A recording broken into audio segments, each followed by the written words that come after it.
Hey folks, thanks for coming back. I'm Pocan Joe, and as always, you're pretty cool for being here. I just got finished having dinner. I posted 2 videos today, and I got 2 more to post. I want to talk to you about some of the local artists that were at the Comic-Con, the Hampton Roads Comic-Con today at the Hampton Convention Center. Really cool people out there today, and I like local artists, especially when they're from my own hometown of Virginia. Virginia is my hometown as a whole. More so the ones that are here in the Hampton Roads area as well. I got a chance to talk with a lot of these people. I actually considered going YouTube and doing it live, but I wasn't sure how that would work out, and the reception in there wasn't all that great to begin with. But I made sure I talked to each one of these artists, bought some of their comic books, got them to sign them, and find out what the inspiration for their stories were, and a quick synopsis of the stories as well. And I'll tell you, we learned a lot. These cats are kind of cool out there. So without further ado, let's start off with Pocket Full of Pills comics. And there's the comic right there. And he literally signs everything as this or that guy. And I thought he was being a douchebag. Come to find out, that's literally how he signs it. That's his handle, if you will. This is Rocket Girl. This is 2.1, 2.2, and 2.3. Now, the way he tells his story is different than you would see anywhere else. All the comic books that he does are all connected to a central story. And I found it very interesting. He's got some really neat stuff out there. One of them that's related to everything's a tie-in, I guess is the best way to put it. And I bought this particular one because I like the story concept. Synopsis of the story and how it kind of goes is this lady right here that you see on this front cover develops a super serum pill, right? We've all heard that story before, but her pill literally has the essence of Satan in it. I thought that was a weird concept. I'm cool with weird. So what generally happens is she takes this pill and she becomes this super killer ninja person, but she really is a bioscientist type person. It's hard to explain, and you got these really weird covers, like this one with this dude in the underwear with her behind it. I don't know if you can see that if that translates well on the screen. And then, of course, the pill itself being highlighted when they find out what it is. You got government involvement. You got people trying to make superheroes, conspiracy stuff going on.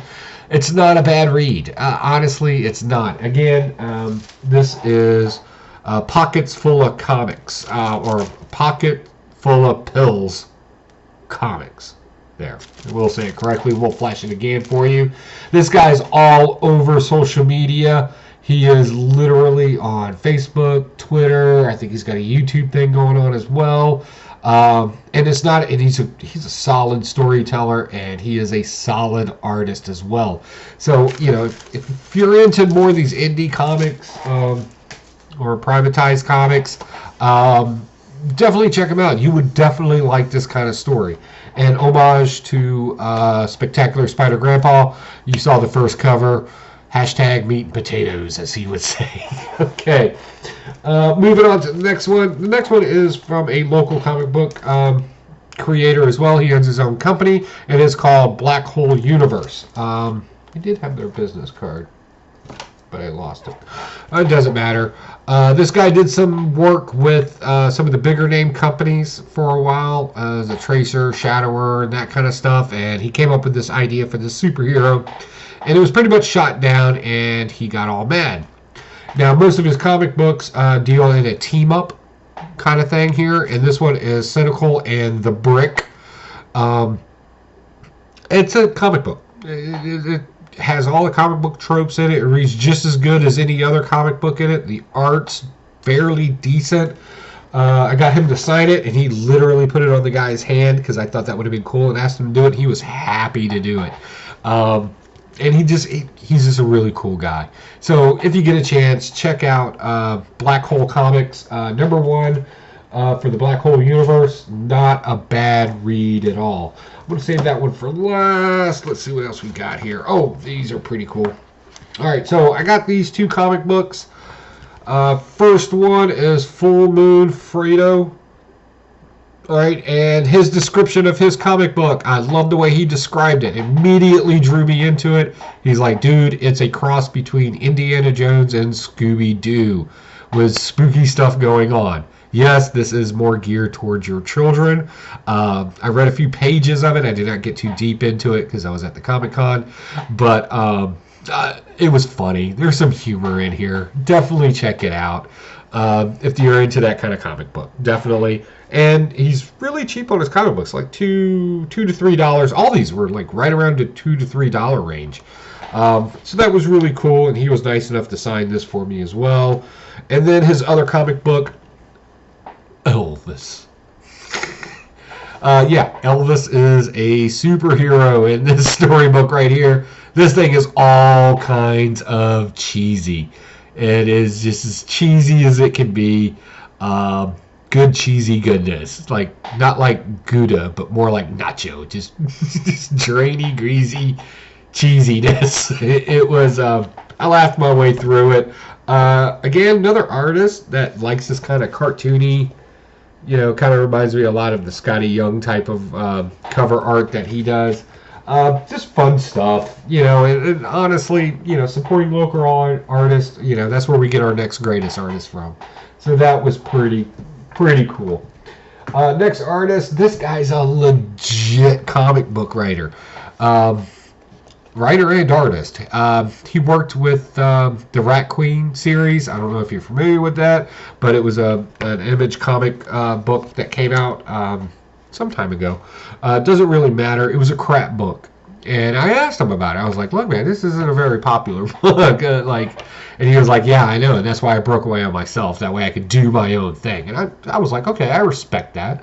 And he understands how to write a comic book because he has virgin variants at cover prices. And he kind of likes this I want to say Nacho Libre, but I don't think that's the correct way to say it. I don't think it's Nacho. But the Mexican wrestling style, the man is from Puerto Rico. I like this because it kind of reminded me of the X-Force or the Deadpool movie with the X-Force people jumping out of the plane, only this looks more badass instead of comical. He has some great art in it. I mean, this guy's a legit comic book guy. And the story's pretty solid. Granted, it's a story we've heard before. It's a very common story that we hear. But he's really into this sort of Hispanic wrestling thing. This is his other book. And forgive me, the name of this one escapes me. And I'm going to mispronounce this. Timbales Jr. Again, we're dealing with the Mexican-style wrestlers. The guy's pretty badass, very acrobatic.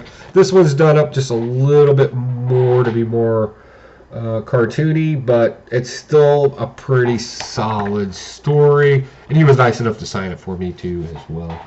And I asked him what his inspiration for it was, and that he's like the Nacho Libres. That's what he grew up with in Puerto Rico, watching the Hispanic wrestlers and how muscular they were. And he was a comic book kid at the time, and he was like, why is this different? Why doesn't this mix together? And I gotta be honest with him, it kind of makes sense when you read through the comic book. It was really cool. Next one, I got Hellalicious.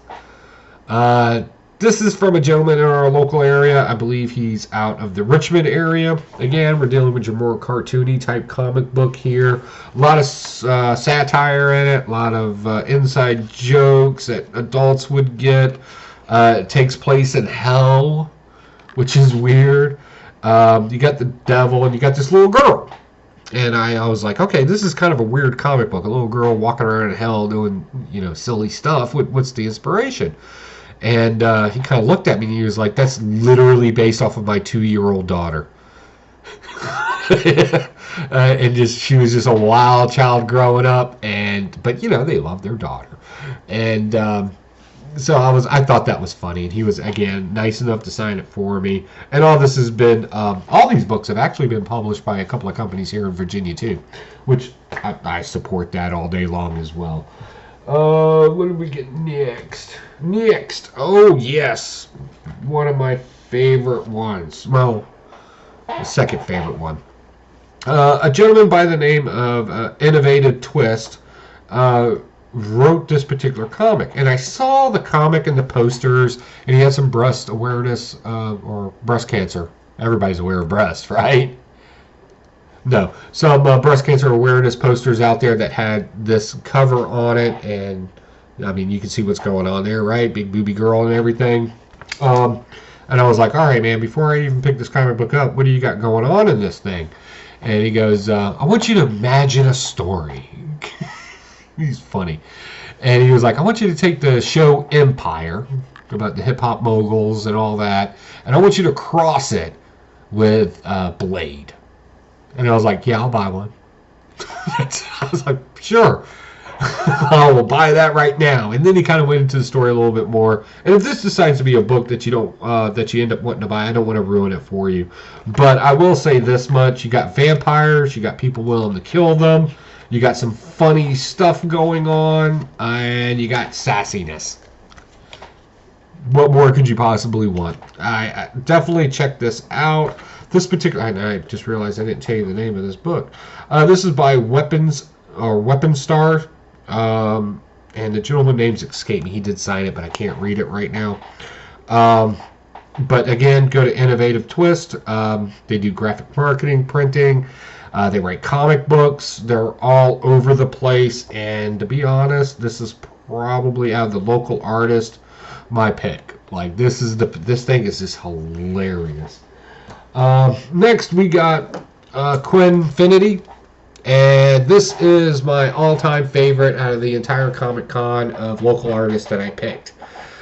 This story, and it made me because the artist and writer's daughter was there. And the entire book is completely based off of the daughter and her friends and how they would play in the backyard. And he wrote a complete story around all of that. They would all come over and play superheroes, and so what he did is he took all the kids, gave them the superpowers that they imagined, and the adventures they would go on in the backyard, and wrote a complete comic book out of it. A complete series, actually. And I got to thinking, I was like, that is probably the biggest thing you could possibly do for your own child. To constantly remind them of their dreams and hopes and aspirations. And I don't want to get deep with it, but I'm going to tell you right now, the man did a great job. There's one of the inside covers. And who they would fight. I'm going to tell you, it was just absolutely awesome meeting with him. And I got to meet the daughter, the inspiration of the story. And very inquisitive young lady. She was like, who's your favorite superhero? Why? Why am I not your favorite superhero? And I was like, oh my God, you're pretty cool. Like, you're my kind of kid. I like it. Last but not least, I know this is not a comic book written by this person, but I got one of those characters commissions done by a local artist by the name of Mike. That's literally his name. Like, I was like, you're full of crap. Mike. I need to see a driver's license. First off, that's backwards. So he showed me his driver's license. There's no shit his name. And I saw his work, and I saw how much he was enjoying everything he was doing. Like, he was just, and he worked over at the kids' workshop where he was helping kids, do their own little comic book character, and he's doing these little caricatures of people. So I went over, and I was like, okay, man, I want a character. And he was like, what do you want? And I was like, I don't know, just draw a picture of me and throw it on a blank variant. That's fine. I don't care. And he goes, no, I don't do that. And I was like, well, I'm going to give you money. Yeah, just do it. And he was like, no, that's not what I do here. Tell me what you like. And I was like, well, I like the new Venom movie that came out. Can you do like a half Venom, half Joey Pocan face thing going on there? And he was like, yeah, I can do that. That sounds awesome. Yeah, nobody else has asked for that. And I was like, he's like really getting into this concept. And I was like, holy crap, I'm talking to a real artist for a change. This is nice. And he did. And of course I was wearing my hat, but he took a picture of me and he venomized, or half venomized me. Unfortunately, we couldn't find a Venom book, so I just grabbed something that said Sinister on it, because that That's kind of badass, to be honest. And I thought the gentleman did a great job. I mean, I'm just absolutely enthralled with this and thankful that he did it. Unfortunately, he only works here in the Hampton Roads area. He doesn't travel out. He doesn't go to other cons or anything like that. So he doesn't have a business card. And I think he charged me like $20 to do that. And I was just like, man, this is really cool. I wish he had something that I could show you all so y'all could look him up, but he didn't. He's just a guy. He likes doing this kind of stuff. And that's really what it's about, I guess, at the end of the day. Just great artists doing great stuff, telling great stories. So yeah, that was the highlight of my Comic-Con experience. Yes, I got some great deals, got some great stuff, but meeting these people, and a lot of them have their families there or friends of theirs there, and it was just absolutely hearing the stories and talking. Again, Comic-Con's not always about the selling and the buying. You know, it's about the people you meet. What happens when the camera is off. And I had a great experience today. But don't worry, it's not over. We'll do one more video tonight of the back issues that I got while I was there. I think I got some great deals, but we'll let you decide. We're going to take a look at this and we're going to see what happened. Some speculation, some involvement going on here.